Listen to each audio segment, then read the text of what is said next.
வணக்கம் நண்பர்களே. நாளொரு கதை. கதை எண் 29. புலிக்கும் பெப்பே. சொல்பவர் எஸ் தண்டபாணி, பொள்ளாச்சி. வெற்றி மீது வெற்றி வந்து என்னை சேரும். கேட்பதற்கு நன்றாகத்தான் இருக்கிறது, தெம்பாகவும் உள்ளது. ஆனால் ஒருவருக்கு வெற்றி மட்டுமே தொடர்ந்து கிடைத்து விடுமா?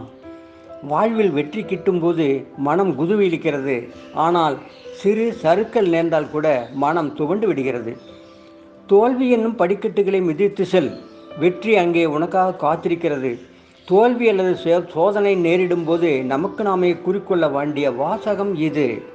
தோல்வி என்பது நமது வாழ்வில் வந்து போகும் வேண்டாத விருந்தாளி. அது என்றுமே நம்முடன் இருந்துவிடப் போவதில்லை. தோல்வியை சந்திக்காமல் சாதனை இல்லை, சாதனையாளனும் இல்லை. வால்ட் டிஸ்னி நம் அனைவருக்கும் மிகவும் தெரிந்தவர். பல ஆஸ்கார் விருதுகளை வாங்கி குவித்தவர். இவர் படித்தது வெறும் 8ஆம் வகுப்பு தான். குடும்ப சூழ்நிலை காரணமாக அவரால் மேற்கொண்டு படிக்க இயலவில்லை. அதனால் தலையில் கை வைத்து கொண்டு சும்மா இருந்து விட்டார். அவர் கிடைத்த சிறு சிறு வேலைகளை செய்தார். வேலை செய்த இடங்களில் அவரால் நீடித்திருக்க முடியவில்லை. பல சோதனைகள். ஆனாலும் அவர் மனம் சோர்வு அடைந்து விடவில்லை.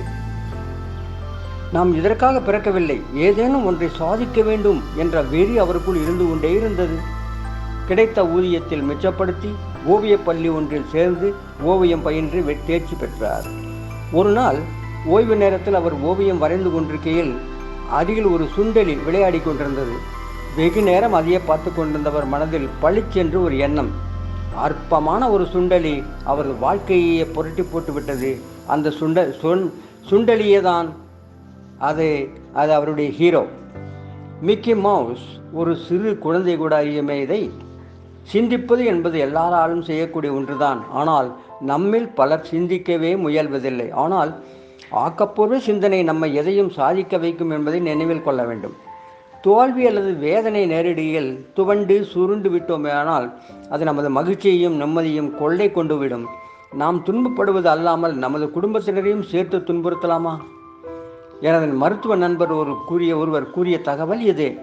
நல்ல நிலையில் மகிழ்ச்சியுடன் சுறுசுறுப்பாக இயங்கி வந்த நபர் ஒருவர் விஷக்காய்ச்சலால் அவதிப்பட நேர்ந்தது. கிட்னி வேறு தகராறு செய்தது. அதோடு இரத்த அழுத்தமும் எகிரியது. அடிக்கடி கடும் தலைவலி வேறு. டாக்டர்கள் கைவிரித்து விட்டார்கள். மருத்துவமனையில் இருந்து வீடு திரும்பிய அவர் சோகமே உருவாக மாறியிருந்தார். அவரது வீட்டிலும் நிலையை கூறிவிட்டார். அவர்களது மகிழ்ச்சியும் மறைந்தது. 10 நாட்கள் இதே நிலை தொடர்ந்தது. யமன் வந்தபாடில்லை, வேண்டாத தெய்வமும் இல்லை. அன்று தொலைக்காட்சியில் ஒரு படத்தை பார்த்து கொண்டிருந்தார். அப்படத்தின் நாயகிக்கு தீராததொரு வியாதி காரணமாக நாட்களை எண்ணிக் கொண்டிருந்த நிலை. ஆனால் அவள் அதை வெளிக்காட்டிக் கொள்ளாமல் இருக்கும் நாட்களிலாவது மகிழ்ச்சியுடன் இருக்கலாம் என்ற முடிவுடன் தான் மிக மகிழ்ச்சியுடன் இருப்பதாய் காட்டிக் கொண்டிருந்தாள். அவளை சுற்றிலும் மகிழ்ச்சி, மலர்ச்சி, பூரிப்பு இவை மட்டுமே. இதை பார்த்து கொண்டிருந்த அவருக்குள் ஒரு மாற்றம். அடுத்த நொடியிலிருந்து தான் மகிழ்ச்சி இருப்பதாக நடிக்க ஆரம்பித்தார். ஜாலியாக ஜோக் அடித்தார். குடும்பத்தினருக்கும் காரணம் புரியாமல் விழித்தாலும் நாளடைவில் சகஜ நிலைக்கு மாறிவிட்டார். சோகம் ஓடி ஒழிந்தது. இந்த நிலை நீடித்ததால் ஆச்சரியப்படும் விதத்தில் 1 வார இடைவெளியில் அவரது இரத்த அழுத்தம் குறைந்தது. தலைவலி போன இடம் தெரியவில்லை. மகிழ்ச்சியில் அவரது உடல்நிலை சீரானது. யமன் அங்கே எட்டிக்கூட பார்க்கவில்லை. இது கற்பனை அல்ல, உண்மை. அந்த திரைப்படத்தை நீங்களும் பார்த்திருக்கலாம். டாக்டர்கள் கைவிட்ட நிலையிலும் மனமாற்றம் மற்றும் மனதிடத்தால் ஒருவர் சாவின் விளிம்பிலிருந்தும் மீள முடியும் என்றால் மற்ற சோதனைகளை அந்த நேரங்களில் இருந்து நம்மால் மீள முடியாதா? ஒரு 5 அறிவு படைத்த நாய் வழிகாட்டுகிறது பாருங்கள். அன்று காட்டில் அந்த புலிக்கு கடுமையான பசி. எதுவும் கிடைக்கவில்லை. இறைக்காக காடு முழுக்க அலைந்தது.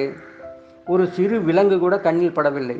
கடைசியில் அது ஒரு நாய் எதிரே தட்டுப்பட அந்த இரையை இழக்க புலிக்கு மனமில்லை. அதை உடனே அடித்து சாப்பிட வேண்டும். புலியை கண்ட நாயை கடும் நடுக்கம். எப்படி தப்பிப்பது? சோதனையான நேரத்தில் அந்த நாய் சமயோஜிதமாக அருகே கிடந்த எலும்பு துண்டை ஒன்றை தன் வாயில் கவ்விக்கொண்டு புலிக்கு எதிர்புறம் திரும்பி அதை கவனிக்காதவாறு பாவனை செய்து, ஆஹா, இந்த புலியின் இறைச்சி எவ்வளவு சுவையாக இருக்கிறது, பசி இன்னும் அடங்கவில்லை, இன்னொரு புலி கிடைத்தால் அதை அடித்து திருப்தியாக உண்ணலாமே என்று சப்தமாக கூறியது. இதை கேட்ட புலி பயத்தில் அங்கிருந்து தன் பசியையும் மறந்து பாய்ந்து ஓடியது. இதையெல்லாம் அருகில் இருந்த மரத்தின் மீது அமர்ந்தவாறு இருந்த குரங்கு ஒன்று கவனித்தது. அந்த நேரத்தில் அதற்கு மனித குணம் வந்துவிட்டது போலும். அந்த நாயை புலியிடம் மாட்டிவிட எண்ணம் கொண்டது. தன் எண்ணத்தை செயலாக்க தாவி ஓடியது குரங்கு. புலியண்ணா, அது ஒரு சாதாரணமான நாய். புலியை எல்லாம் அதனால் அடித்து சாகடிக்க இயலாது. அது நன்றாய் நடித்து உன்னை ஏமாற்றிவிட்டது. தன் முதுகின் மீது குரங்கை ஏற்றிக்கொண்டு மறுபடியும் அந்த நாய் இருக்கும் இடத்திற்கு வந்தது. அதை கண்ட நாய் நடந்ததை ஊகித்து கொண்டது. உடனே திரும்பி நின்று இந்த குரங்கை புலி ஒன்றை தந்திரமாக அழைத்து வருமாறு கூறியிருந்தேன். இன்னும் காணவில்லையே, எத்தனை நேரம் ஆயிற்று என்று உரக்க கூறியது. அதை செவியுற்ற புலி உடனே குரங்கை கீழே தள்ளி ஒரே அடி கொடுத்து அதை சாகடித்து திரும்பி தப்பித்தோம் என்று ஓடி மறைந்தது. இதை மனதில் கொள்வோம். வெற்றி நமதே. மீண்டும் நாளை மற்றொரு கதையுடன் சந்திப்போம். வாராகி ஸ்டார் சேனலை சப்ஸ்கிரைப் செய்து கொள்ளுங்கள். பக்கத்தில் உள்ள பெல் பட்டனை அழுத்துங்கள். தொடர்ந்து கதைகளை கேளுங்கள். மீண்டும் சந்திப்போம். நன்றி, வணக்கம்.